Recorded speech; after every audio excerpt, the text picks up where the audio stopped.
Kien waqt li kien qed jagħti kummenti lil ġurnalisti l-ġimgħa filgħodu meta l-Prim Ministru Joseph Muscat ammetta li d-differenza bejn l-interconnector u l-power station tal-gass hi ta' 98 miljun. 98 miljun li qed jinsterqu minħall il-poplu Malti. Għal 365 ġurnata jiġuk 98 miljun. Din l-ammissjoni ta' Muscat fejn qal li l-kuntratt tal-Electrogas qed jiswa lil poplu 98 miljun euro aktar fis-sena milli kieku nużaw l-interconnector. Kuntratt li hu validu għal 18-il sena sħaħ. Muscat qal ukoll li ċ-ċanfira tal-Awditur Ġenerali mixejn għal ftit kritika teknika.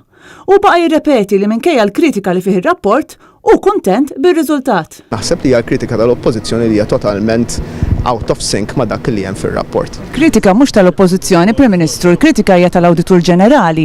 Kritika qawwija mhux teknika, kritika qawwija dwar id-due diligence, kritika qawwija dwar li m'hemmx evidenza li l-Enemalta konsidrat modelli ta' akkwist alternattivi li għanqlu riservi kbar, dan mhumiex affarijiet tekniċi. U fl-aħħar mill-aħħar il-rapport jikkonkludi li anke meta tieħu dad-diskrepanzi kollha, ir-riżultat kien l-aħjar għażla. This report flagged serious shortcomings in the RFP process. So there wasn't a level playing field, Electrogas may not have met all the requirements and the process itself, bidder by bidder, might have changed. How can you call this, or how can the government call this a blueprint for best practice?